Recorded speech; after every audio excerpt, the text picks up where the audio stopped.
Bismillahirrahmanirrahim. Assalamualaikum warahmatullahi wabarakatuh. Hari ini kita akan masuk Geografi bab 6, Telekomunikasi di Malaysia.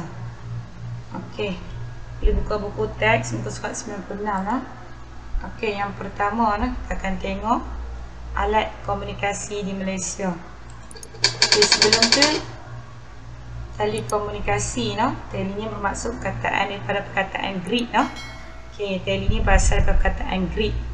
Okey, yang pertama tele. Okey, tele ni ialah bermaksud sangat jauh. Okey, tele ni bermaksud sangat jauh lah. Komunikasi. Okey, komunikasi ni maksudnya proses menghantar informasi yang melibatkan masyarakat. Okey, ni contoh dia punya maksud lah, telekomunikasi.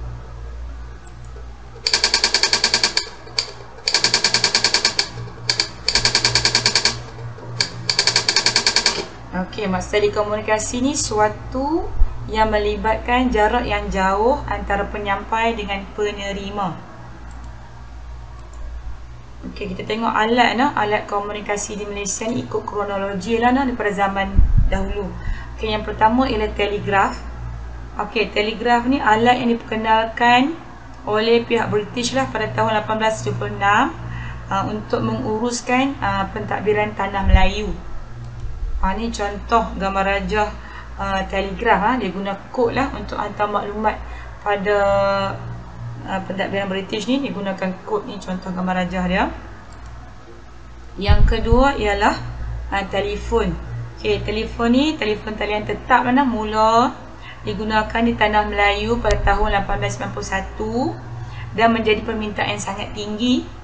Menjadi permintaan sangat tinggi. Ni contoh telefon pada zaman dahulu lah.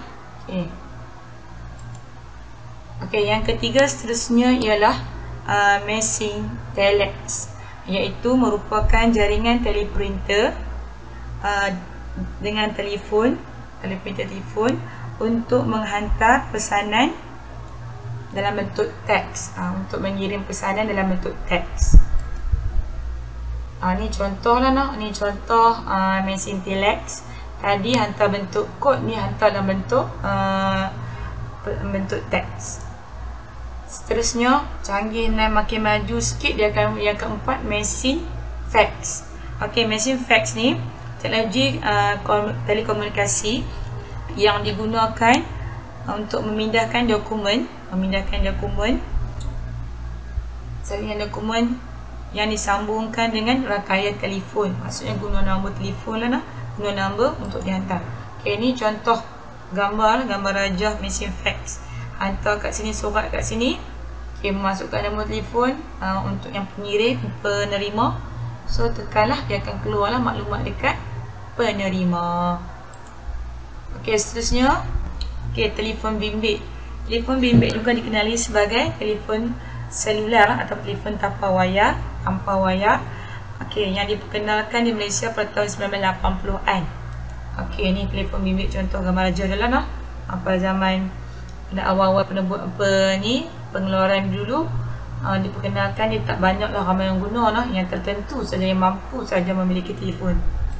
Okey, seterusnya yang terbaru, yang terkini lah telefon pintar. Okey, telefon pintar ni merangkumi perisian komputer seperti GPS, lepas kamera digital, internet dan aplikasi lain seperti Facebook, Telegram, WeChat dan permainan alam maya permainan maya. Ini contoh gambar rajah apapun gambar telefon pintar. Okey, seterusnya ialah kemajuan alat telekomunikasi di Malaysia. Okey, yang pertama ialah satelit. Berifu dalam buku teks 93 lah. Sejauh manakah kemajuan alat telekomunikasi di Malaysia? Okey, satelit. Satelit ni yang pertama, penerokaan dalam sistem telekomunikasi memasuki dimensi baru dengan pembinaan stesen satelit bumi pertama di Kuantan, Pahang pada 6 April tahun 1970. So ni kena ingatlah penting maklumat ni. Okey, satelit bumi pertama ialah di Kuantan, Pahang pada 6 April. Okey, yang kedua ialah di Alor Gajah, Melaka. Yang ketiga di Sematan, Sarawak. Yang keempat di Labuan dan yang kelima di Cyberjaya, Selangor. Okey, ni contoh dia punya satelit. Ni contoh gambar rajah MISAT dia lah. Gambar rajah satelit. Okey, selain daripada MISAT tadi, dia ada pula Tiongsat 1.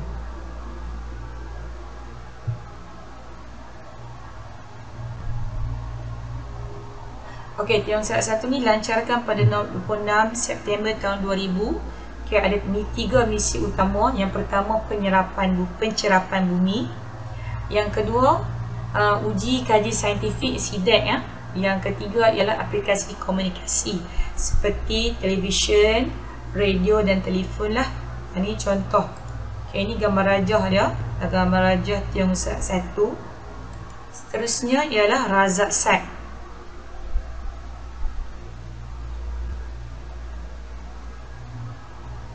Okey, RazakSat ni dilancarkan pada 14 Julai tahun 2009. Merupakan satelit mikro kedua lah yang berupaya membekalkan imej data yang lebih spesifik, lebih detail, yang menggunakan kamera beresolusi tinggi. Okey, ini contoh gambar rajah RazakSat. Okey, dua-dua Tiongsat dan RazakSat ni dia merupakan satelit mikro lah, no? Merupakan satelit mikro ni. Gambar rajah lebih jelas dan terang lah. Okey, ni pelancaran satelit Asia Timur Malaysia MISAT. Okey, dia ada 5 lah punya pelancaran. Yang pertama MISAT 1 pada 13 Januari tahun 1996. Yang kedua MISAT kedua pada 13 November 1996. Yang ketiga MISAT 3 pada 12 Disember tahun 2006. Yang keempat MISAT 3A 22 Jun tahun 2009. Yang terakhir sekali MISAT 3B pada 12 September tahun 2014. Okey, ni yang pertama untuk mewujudkan sistem televisyen satelit yang pertama, iaitu All Asian Satellite Television dan Radio Operator. Senang dipanggil ASTRO lah. Okey, yang kedua perkhidmatan televisyen bersatelit dan radio berbayar pertama di Malaysia. Okey, yang ketiga sehingga sekarang lah, sehingga tahun 2016 ASTRO telah menawarkan 185 saluran televisyen dan 20 saluran radio. Okay, lepas tu siaran TV1, TV2, TV3 disiarkan melalui teknologi digital yang berdefinisi tinggi HD. Okey, dia untuk memantapkan lagi penerimaan maklumat dan informasi rakyat Malaysia.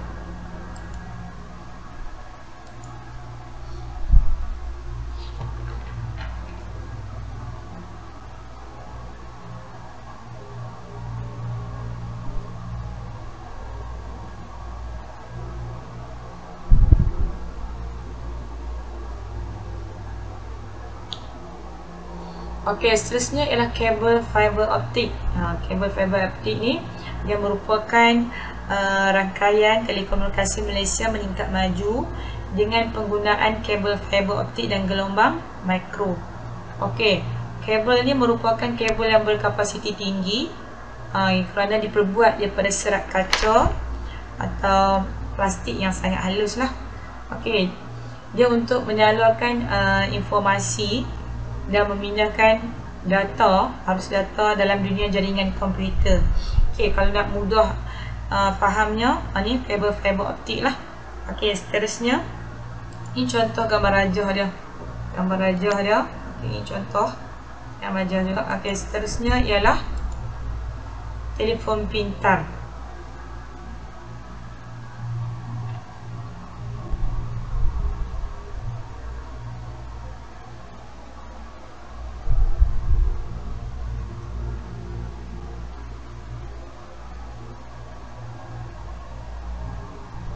Okey, telefon 3G, telefon pintar ni 3G dan 4G yang terkini 4G mempunyai banyak kemudahan lah, seperti capaian internet dia, seperti kamera beresolusi tinggi, terima dan balas email, lepas tu SMS, rakaman dan pelbagai aplikasi lain lah. seperti perbualan video, telesidang dan lain-lain lagi. Okey, dia merupakan ciri-ciri rekaan luaran dalaman yang menggunakan teknologi canggih. Okey, dan dia menempati kehendak dan cita rasa generasi alaf baru. Okey, ini contohlah telefon pintar. Yang keempat, syarikat telekomunikasi.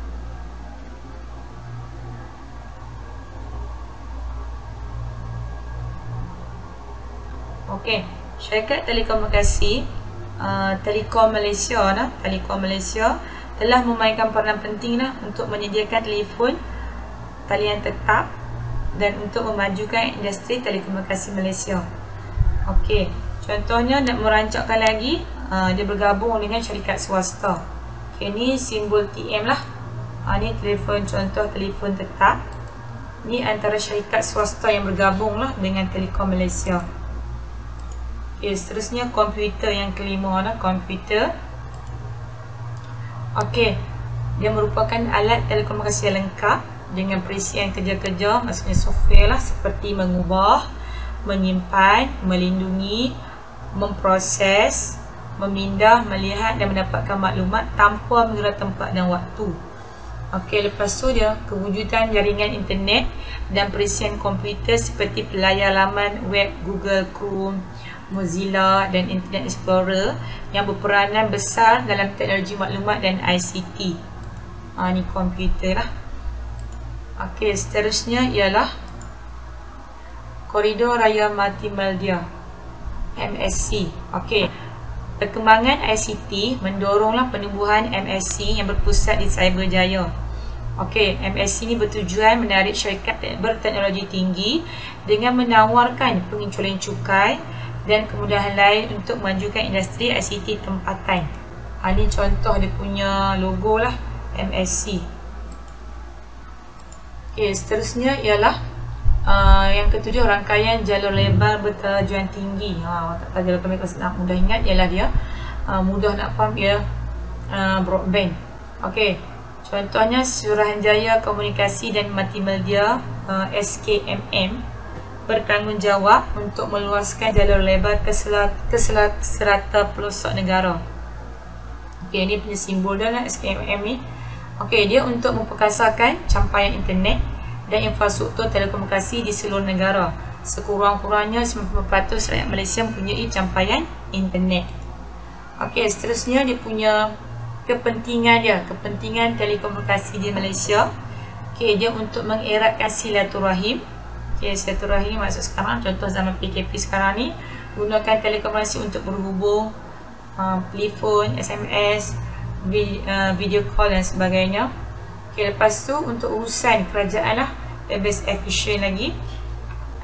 Okey, lepas tu ramalan cuaca lebih tepat, data dapat disimpan dengan segera dan selamat, perhubungan lebih luas dapat menghubungi lebih lah, maksudnya serata dunia dapat kita hubungi yang tepat lagi.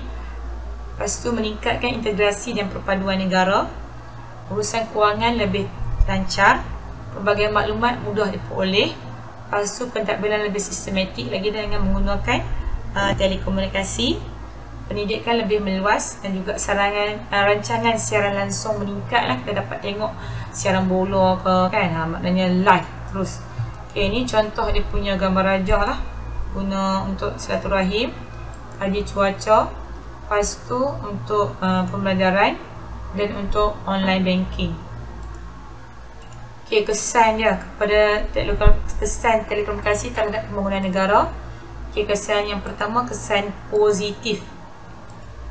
Okey, dunia tanpa sepadan. Okey, maklumat dapat diperoleh dengan mudah melalui internet. E-perbankan. Okey, urusan perbankan boleh dijalankan di mana-mana sahaja. Okey, e-dagang. E-dagang ni maksudnya perkhidmatan jual beli atas talian lah, Shopee, Lazada dan sebagainya. E-kerajaan. Rakyat dapat berurusan dengan agensi kerajaan secara lebih mudah dan cepat. E-pembelajaran. Dapat belajar dengan mudah lah, interaktif. Telesidang ni maksudnya dapat mesyuarat melalui online lah, banking menggunakan Google Meet dan sebagainya. E-telekesihatan.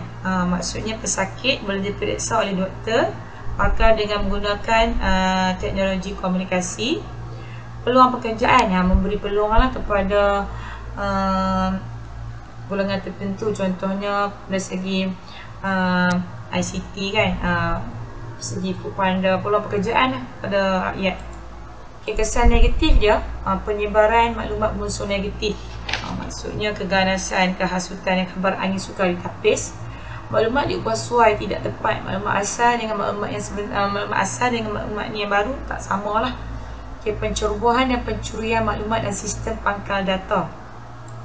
Seterusnya ialah etika dalam penggunaan alat telekomunikasi. Yang pertamanya, kita kena mendukung Akta Komunikasi dan Multimedia tahun 1998. Yang kedua, kita tidak mendedahkan maklumat peribadi dan contoh kata laluan kepada umum. Yang ketiga, kita kena pasti maklumat kesahihan berita dalam internet. Lepas tu, kita menggunakan internet ke arah kebaikan lah, kebaikan selagat lah. Kita sebarkan maklumat yang betul. Lepas tu, kita cari ilmu. Tidak melakukan plagiat. Plagiat ni maksudnya kita ambil karya orang lain, kita sebarkan. Itu maknanya kita kena minta kebenaran dululah. Seterusnya, elakkan menyentuh isu sensitif yang melanggar undang-undang dan norma.